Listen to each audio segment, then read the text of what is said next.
It was a sight that defied all known physics, a vision that sent a cold chill through the most experienced Allied pilots of World War II. They would be cruising at 30,000 feet, the highest sentries in the sky, when a flight of American B-17 bombers would simply explode. No enemy aircraft seen, no telltale contrails, just sudden, violent destruction. Then a shape would streak through their formation, a blur, a flicker of swept wings and no propeller, moving at a speed that seemed impossible. It was not a plane as they knew it. It was a dart of polished wood and metal, climbing almost vertically, leaving their .50 caliber shells far behind in its dizzying wake. This was no mere fighter. It was a leap into the future. A rocket-powered interceptor designed for one brutal, simple purpose: to be so fast, so utterly untouchable that the entire Allied bombing campaign would be rendered obsolete. This is the story of the Messerschmitt Me-163 Komet, the secret German rocket plane that was too fast for any Allied fighter to catch. The problem for the Allies in 1944 was the high-altitude bomber stream. The strategy was to overwhelm German defenses with thousands of B-17 flying fortresses and B-24 Liberators, protected by long-range fighters like the P-51 Mustang. It was a winning formula. But the Germans were not playing by the same rules. While Allied engineers were refining propeller-driven aircraft, a small, secretive team of German scientists and engineers were working on something radically different: rocket power. They weren't trying to build a better dogfighter. They were trying to build a missile with a man inside. The problem was one of sheer velocity. A P-51 Mustang's top speed was around 440 miles per hour. The German Komet could reach over 620 miles per hour in level flight and could climb to 30,000 feet in under 2 minutes. It was a performance gap that rendered courage, skill, and numerical advantage almost meaningless. The bomber streams were suddenly, terrifyingly vulnerable. The stakes were the survival of the German war machine. The Allied bombing campaign was systematically dismantling German industry and oil production. If the Komet could be produced in enough numbers, it could savage the bomber formations, breaking their morale and their ability to strike strategic targets. The consequence of failure for the Allies was a prolonged air war, thousands more lost airmen, and a potential stalemate in the skies over Europe.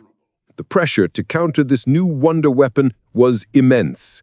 But how do you counter what you cannot catch? How do you design a defense against an aircraft that moves faster than the sound of its own approach?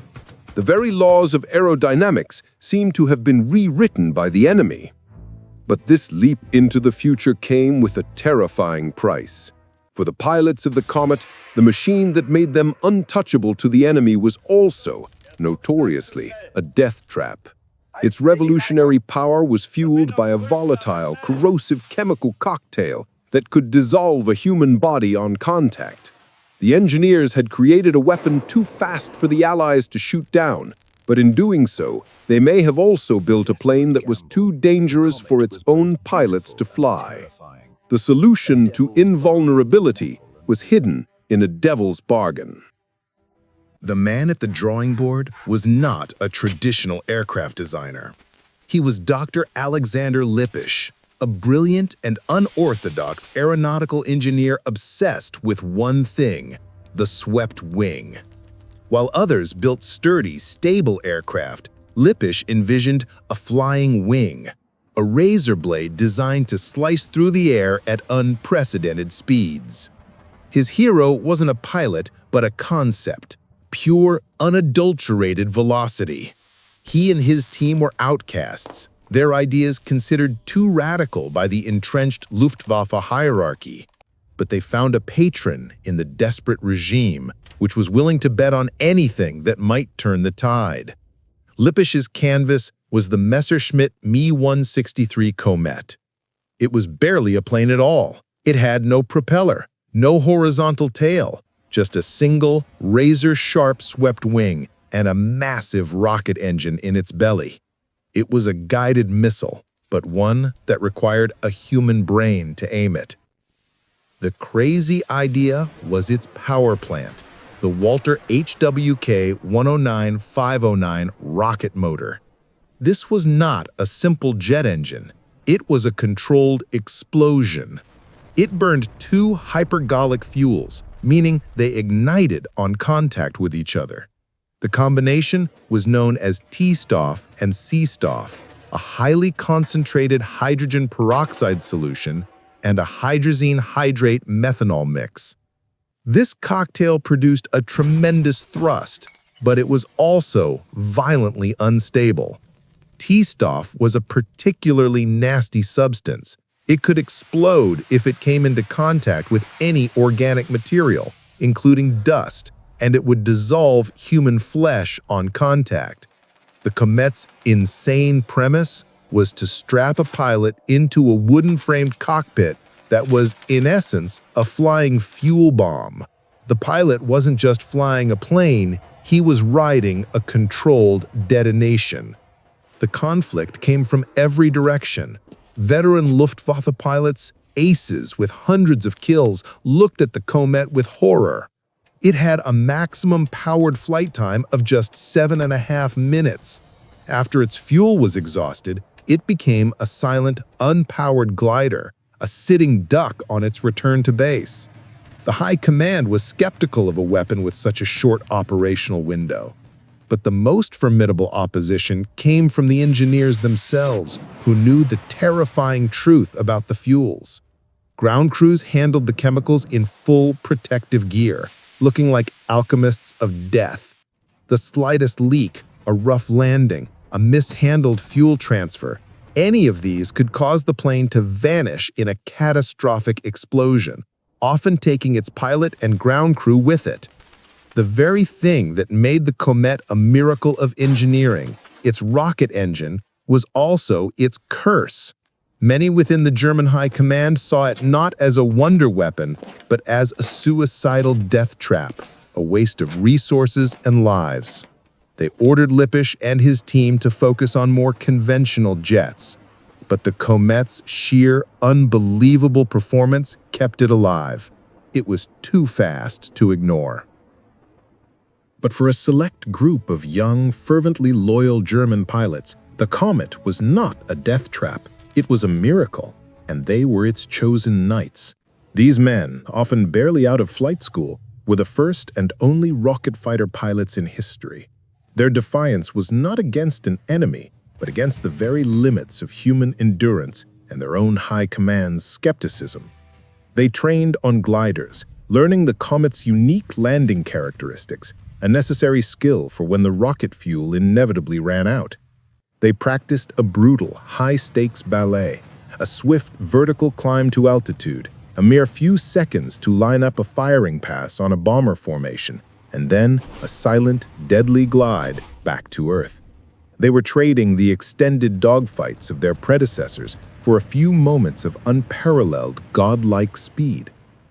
This is where we get into the nerd stuff, the terrifying mechanics of the Komet's attack run. The pilot's mission was a study in precision and violence. After being towed to altitude or taking off from a specialized trolley, he would ignite the rocket engine. The force was unbelievable, pinning him to his seat as the Komet shot upwards at an angle so steep it felt nearly vertical. He had roughly 2 minutes of powered flight to spot a bomber stream, select a target, and make his pass. He would approach from below and behind, his closing speed so immense that the massive B-17s seemed to hang motionless in the sky. He had 1, maybe 2 seconds to fire his twin 30mm Mk-108 cannons, weapons so powerful that 3 or 4 hits could tear a bomber apart. But those cannons were notoriously low velocity, requiring him to get dangerously close to ensure a hit. Then he had to break away before his speed carried him right through the debris of his victim or into the defensive fire of the formation. It was the ultimate hit-and-run attack. The first major operational failure was not at the hands of the Allies, but of the Komet's own volatile nature. On the unit's very first combat scramble, a young pilot successfully intercepted and damaged a bomber. But on his return to base, the unthinkable happened. As he flared for landing, residual fuel sloshed in the tanks and the hypergolic concoction made contact. The Komet exploded in midair, just feet above the ground, vaporizing the aircraft and its pilot in a fireball that was seen from miles. It was a grim testament to the engineer's warnings. More losses followed, not to enemy guns, but to landing accidents, fuel explosions, and the sheer difficulty of handling a glider that came in too fast and too hot. The Komet was proving to be more dangerous to its pilots than to the Allies. The dream of an invincible rocket interceptor was being washed away in a tide of T-Stoff and blood, a weapon that was killing its creators before it could kill the enemy. The aha moment for the Komet pilots was not a single event, but a grim realization born from those initial fiery failures. They learned that survival depended on a ritualistic, exacting procedure. They had to manage their explosive fuel with the care of a bomb disposal expert, ensuring every last drop was burned off or jettisoned before landing. They developed a specific high-speed landing approach, touching down on a single retractable skid, a maneuver that required nerves of steel. The breakthrough was not in changing the machine, but in mastering its deadly quirks. The pilots themselves were the missing component, their skill and courage becoming the final critical upgrade to the weapons system. The real test, the climax of the Komet's brutal story, came on August 16, 1944. A formation of B-17s was inbound. A young pilot, Oberleutnant Fritz Kelb, was scrambled in his Me-163. He ignited his rocket and shot upwards, a speck against the vast sky, then a blur. He leveled off above the bomber stream, then dove. His closing speed was over 550 miles per hour. To the American gunners, he was a fleeting shadow. He lined up a B-17, his cannons roared, and the bomber shuddered under the impact of the high explosive shells. Kelb didn't wait to see it fall. He was already miles away, his fuel exhausted. He had become the first pilot in history to score a confirmed kill in a rocket-powered aircraft. The Komet had proven its lethal potential in the most dramatic way possible. The payoff was a tactical shock that rippled through the Allied air forces. Here was a weapon that could strike from nowhere, too fast to intercept, too fast to track effectively with guns. For a brief, terrifying period, the Komet instilled a new kind of fear in the bomber streams. The victory was thrilling for the Germans, a validation of their radical design, but it was also a hollow one. Kelb, like so many others, faced his own battle on the return. His glide back to base was fraught with tension, a silent, vulnerable journey followed by a perilous, bone-jarring landing. He had survived, but he had also consumed a large portion of the Komet's precious fuel and his own luck on a single, fleeting engagement. The weapon was a spectacular success in its moment of violence, but a failure as a sustainable defense. The immediate impact of the Komet was one of psychological terror rather than strategic victory. For a few short months in late 1944, it cast a long shadow over the Allied bomber streams. The mere threat of its existence forced a change in tactics, with bombers flying evasive patterns and fighters flying higher cover, always watching for that telltale, impossibly fast streak. But the Komet's own brutal limitations sealed its fate. It was a spectacular defensive weapon, but it could not defend its own airfields. As the Allied ground advance overran forward bases and targeted the Komet's specialized fuel production facilities, the entire operation crumbled. The window of its operational use was as brief as its engine burn. It was a terrifying glimpse of the future, but it arrived too late and with too many fatal flaws to change the course of the war.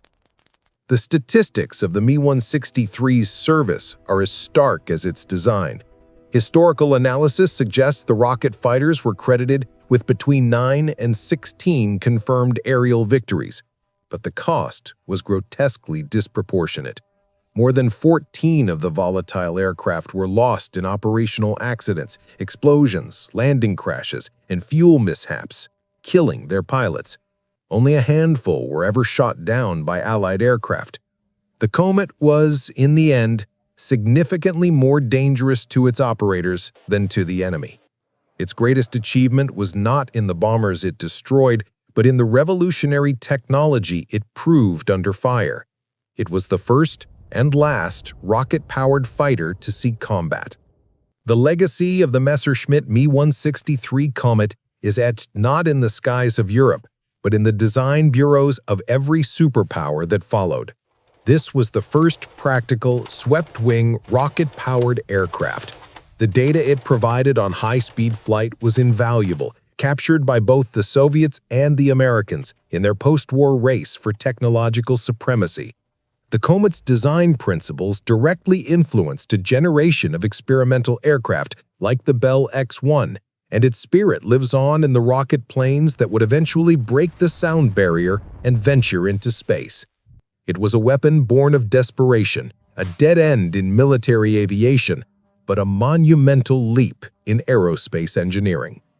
The men who flew it were not just pilots, they were test pilots in a live-fire experiment strapped to a machine that was decades ahead of its time.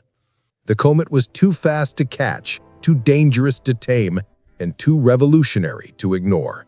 It was a brilliant, flawed, and terrifying prototype that became a true war relic.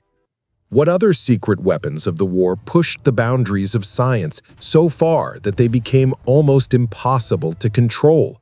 Share your thoughts in the comments and subscribe to the War Relic for more stories of the engineering marvels that teetered on the edge of genius and madness.